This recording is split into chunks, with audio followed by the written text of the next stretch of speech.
everyone, I'm Alex. Welcome to my channel. I am currently a product manager in tech. I've been a product manager for about 2 years, and I'm excited to take you along on my day. We're going to be covering these things, starting with first, what does a product manager even do? Before I became a product manager, I literally had almost no idea what this job entailed. Product managers work at the intersection of tech, business, and design. With product management, the day-to-day of what you do is literally different at every company. So I think that's why it's so hard to answer that question, what does a product manager do? A product manager decides what to build next for a given product. So whether that's adding a third lens to your iPhone, adding direct messages to Instagram, making sure that your car has a heat seater button, someone had to decide that that was worthy of building and would bring someone joy. On top of just being a product manager, I'm also currently switching products. I've been at IBM for about 2 years, and for 2 years I worked on this team called data replication. I am now switching over to work on a data integration product. Data replication, keeping databases in sync. Data integration is what do we do with the data after it gets somewhere? That's what today is about. I am basically resetting my product knowledge. I have all this knowledge about data replication, but we are pivoting into something very different. Now let's move down to here. Time blocking and how my day actually looks. Let's get into the nitty-gritty of what the heck I'm actually doing. It's currently 9/11. The first thing I do every morning is time block my day. And I can already see all of my meetings that are scheduled for the day. I already see that I'm triple booked at 10:30, double booked at 11:30, and then I have some space in the afternoon. So first things first, I'm gonna just quickly review each of these meeting invites that I have. The client update call, I'm able to usually talk to my engineering team and provide an update ahead of this call. Now to note, this specific meeting is internal only. If it was actually client facing, I would have a different focus and I would make sure that I was there. So that one I'll probably be able to get rid of. Next, I have this enablement session. And enablement is a fancy way of saying PowerPoints and webinars and videos and resources to help us release our products into the market. So this meeting is a high-level update for one of our platforms about what's new and what's upcoming. This data stage SaaS questions meeting, that's very important to me because of something I'll talk about a little bit later. So I know that this 10:30 a.m. session is recorded, so I'm not gonna worry about that. This client update call, I'll probably be able to update ahead of time and be able to cancel the meeting. And I'm still gonna attend this data stage SaaS question session. All right, great. Moving down, let's quickly jump to 11:30. Internal team meeting, that's immutable. That is literally never moving. I have to be there. And then separately, I'm moving to a product-led growth team. Another enablement session, so more resources on what's upcoming and how to pitch our products. I know this will be recorded, so I'm gonna leave it on my calendar and hopefully catch the second half or add time later in the week to watch it. Another meeting to talk about data stage SaaS with a separate person. And then I have a one-on-one with my manager, also not movable. Let's time block. So I start every single day with emails and Slacks. I like to do this just to make sure that I have dedicated time to review my emails and Slack. I time block those things because I can usually crank through a lot of them pretty quickly. So emails and Slacks, and I also like to end my day with emails and Slacks. So next I'm going to add 30 minutes to prepare for all those meetings that I have later today. I know for myself, I need to take the time to prepare so that I feel like I bring my best self to these meetings. All right, where else are we going? All right, I'm not sure what to do with the 11 to 11:30 block yet, but what I do know is 12:30 to 1, lunch. If you work a really busy job like me, it is so important to block out your lunch and make sure you, one, actually eat, and two, just mentally take a break. And since I only have a 30-minute block for lunch, I'm gonna add just another break in the afternoon before I go into one of my big focus blocks. I am really big on trying to carve out time to work on these larger tasks. I have a competitive analysis due in about 2 weeks for my job, and I need to just spend some time reading analyst reports, understanding the market, understanding who our customers are so I can present this to my manager and higher ups at the end of next week. So I'm gonna add focus time for the competitive analysis that I need to accomplish. Okay, and last thing I always like to do is I'm just gonna add 15 minutes at the end of the day to close out or plan the following day. So we still have two 30-minute blocks left. What I'm gonna add here first is from 11 to 11:30, Honestly, I'm gonna add more email Slack time because I was on vacation last week and I know I have a lot in my Outlook inbox. And then this last 30-minute time, I'm going to add this as a meeting wrap-up time. What that basically means is all those agendas I created in the morning, all the notes I took during all those meetings in the middle of the day, sometimes there's follow-ups that need to happen. So this is me setting Slack reminders, email reminders, sending out calendar invites, or making sure that the notes that I took end up in the right place. For us, that's Monday or our internal equivalent to Google Doc. And that's how my day is looking right now. It's 9:21 and we're gonna get ourselves ready for work. I don't wanna check my Slacks and emails because I've been gone for a week, but the necessary evil of working in corporate America. I have 86 emails. Actually, it's not as bad as I thought it was gonna be. Hey, one of my meetings got moved. Okay. My one-on-one with my manager got moved.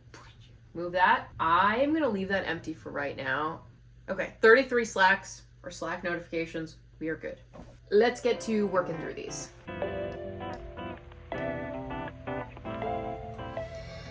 Now it is 9:55, and what I really need to do is get an update for the internal client meeting from an engineer who should be online soon, and then review the Monday board to make sure that I am well aware as to what's going on. I just remembered the other thing I need to do. There were 2 all-hands meetings while I was gone last week, so I need to make time to watch those. Let's change the schedule again. Okay, it's 10:04. It's time to make some meeting agendas.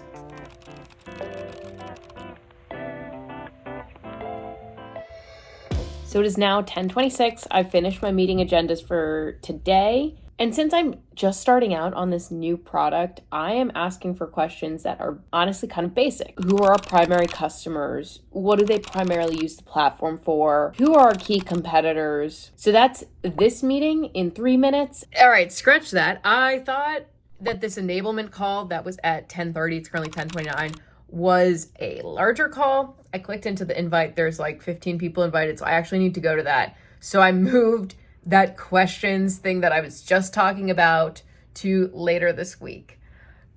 Yay, calendars. So for this call, the purpose is to talk about any new, as I mentioned, enablement, which is PowerPoints, webinars, blog posts, communications we need to make related to a certain product suite. It is currently 11:01. I got off that meeting at like 10:55-ish, and I basically just spent the past 5 minutes scrolling on my phone. So in the next 29 minutes, I would like to make sure that all my Monday tasks are updated for my 11:30 a.m. meeting, and also trying to respond to some of the Slacks and emails that were a little bit more difficult to respond to earlier. That's what we're gonna do, right, Mishka?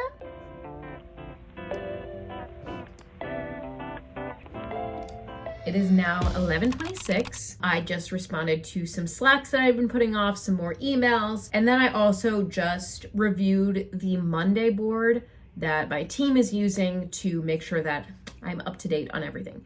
I was out last week, so I do not have that many updates, but I do know what I'm working on this week, so that's what I will talk about in our quasi stand-up. So our internal team meeting at 11:30, we kind of treat it as a stand-up. All the product managers get a minute or two to update what's going on. This week, I am primarily focusing on 2 things for Data Stage SaaS: a competitive analysis, product-led growth scorecard. It's 12:04. I'm not really hungry for lunch yet. I think I'm gonna move up my agenda meeting notes, like recap thing, making sure that the notes from the meetings that I went to this morning are in my Monday board. I have Slack notifications set up, or email notifications, or follow-up meeting invites scheduled. So for example, I need a set of notes from one of my coworkers. I need to make sure that I have access to a certain Monday board. So let's do that.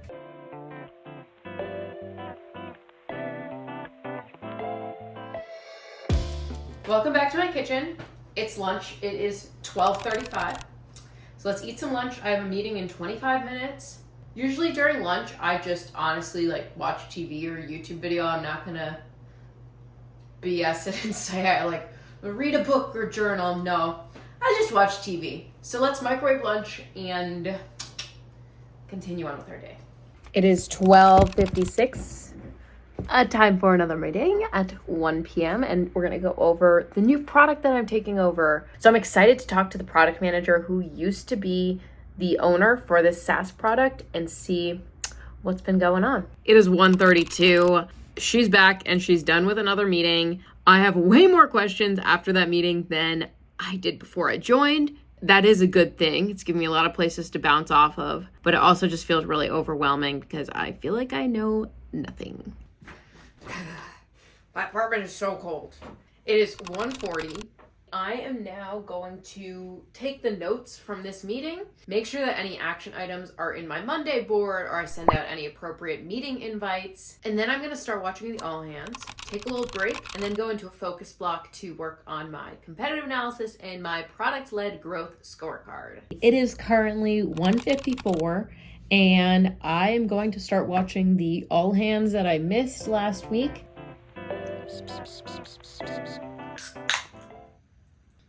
It is 3:01. It is time to do some competitive analysis. Turns out I wasn't actually doing a competitive analysis. I was actually doing a product-led growth evaluation. Basically, how do we price this product? How do we make sure that the sales teams have the right resources? How do we make sure that we're tracking how people are using our product? My goal is that next week I will present to my manager a list of priorities of where we should be going, why, and what we need to work on first. This is the crux of being a product manager, figuring out what to do next. It is 4:47 and I'm going to respond to some emails, but I don't think there's anything else really to show you. If you made it to this part of the video, thank you for watching. Hit the subscribe button down below. Leave any comments if you have any questions, and have a good rest of your day.